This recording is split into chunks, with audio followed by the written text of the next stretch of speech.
Seating is one of the most important elements in your outdoor space, and it's so easy to get it wrong.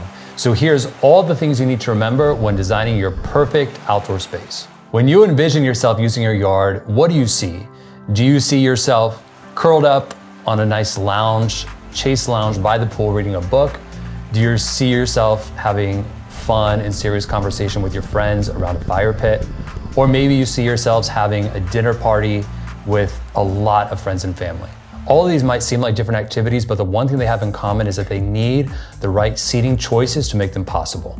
Seating is an essential and often overlooked part of the yard. Here's everything you need to know about luxury seating for your exterior. The first tip, and I often see this overlooked, is accepting the realities of the square footage you have. There are so many times when we are trying to shoehorn different seating arrangements into spaces that really can't accommodate them.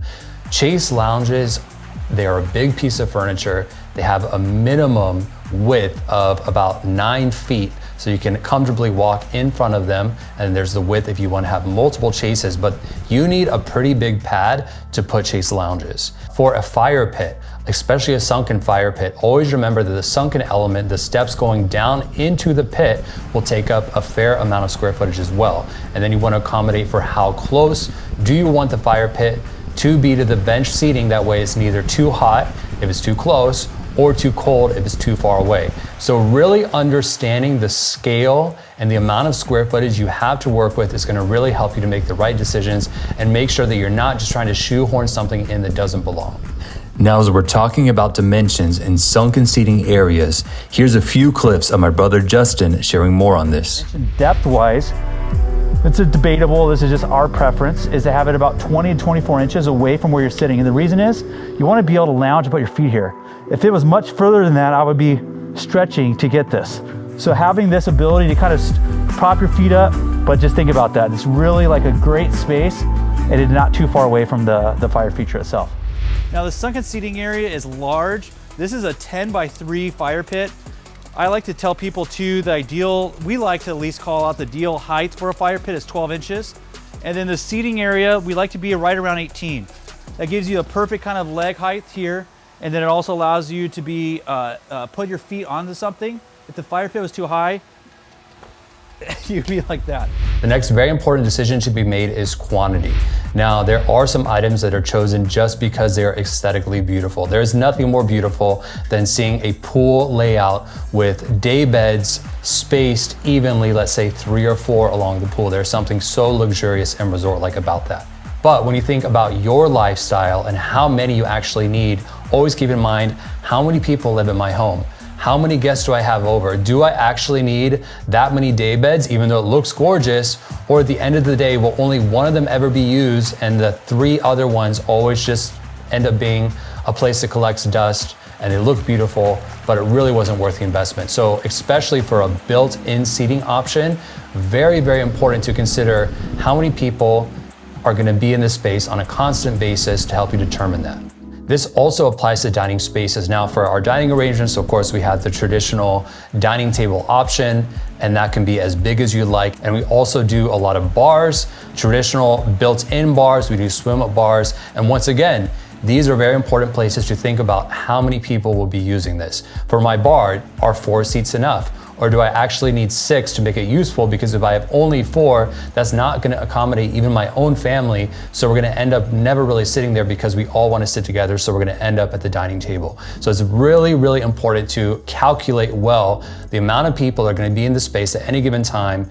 And that way you can make sure to make the right choice as far as quantity. If you are watching and you haven't subscribed yet, please consider subscribing. We have a ton of new exciting products we can't wait to share with you. And if you don't want to miss them, make sure you're subscribed. My next tip is material choices. Now, this applies on 2 fronts, and the first one is color.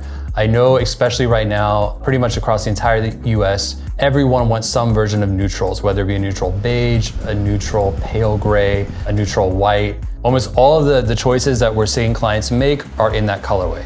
I personally love to use color, but I know right now neutrals are the trend. So I will say that when it comes to that, especially a lot of our clients that do want to do more of a black and white color palette.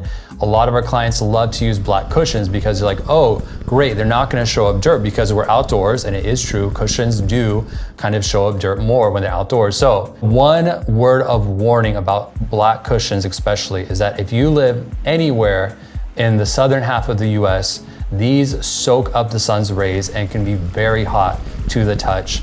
I know we even had one client in Arizona that really wanted to use black cushions, and of course that desert environment just has even a greater amount of sunshine. So we just want to be very realistic that of course you can choose any color you want, but the darker you go, it will be hotter to sit on. So just please keep that in consideration when you're making those color choices for the cushions. And the second thing to keep in mind about materials is make sure you use an outdoor treated fabric. Now our go-to, and this is kind of the industry standard, is Sunbrella fabric. What I do love about them is that typically they can make anything in any custom sizes or shapes, and they have so many colorways, basically any color you can imagine, any pattern you can imagine. So let's say even if you did want to go a neutral textile for the main seating, you can still get accent pillows in any, like I said, any pattern you can imagine. And the best thing about them is that to clean them, you really can just hose them off or even zip them off and throw them in the washer. Very easy to keep clean. Even their neutrals, the ones I've seen, have really stood the test of time. So not affiliated with Sunbrella anyway, but that is kind of the go-to standard when it comes to materials. Okay, my final tip, and this is the most important and one that I see so often overlooked, is design for the life you live, not the life you hope to live. There's so many times, and this applies to interior design as well, where we kind of dream big and we're like, oh, if I have this space, then I know I'm gonna change my lifestyle and I'm gonna have all these dinner parties and all these people over, but maybe that's just not really even about the space you have, but that's just not how you enjoy using the space. So I always like to have all my clients just do some soul searching as far as what I want the space to be and how do I actually live. Because if you're not the type of person that likes to host parties, just creating the space for that isn't really gonna change things. So we wanna take that into account when we're designing to make sure we wanna design for your lifestyle and how you wanna use the space. And maybe even if it is a big yard, you're just not the type of person to have a lot of people over, or maybe if you do, it's very small, intimate gatherings. And that will influence the design choices because we are not gonna need these oversized seating areas. And on the other hand, maybe you are someone that absolutely loves to just have so many people over and you feel like you're always bursting at the seams, then of course, regardless of the space you have, we do want to take that into account. So I want to say how you live now is how you live in the future in your ideal space. So we want to make sure that's always taken into account and we're not designing for this kind of different future self that's going to have a different lifestyle. So that's very, very important to remember to make the correct choices when it comes to deciding how much seating space do I need and what kinds of seating spaces do I need to account for.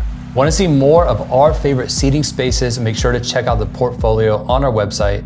It's full of inspiration and the link is in the description box below. Thanks so much for watching this video, and if you'd like to, make sure to check out this one that YouTube is recommending just for you.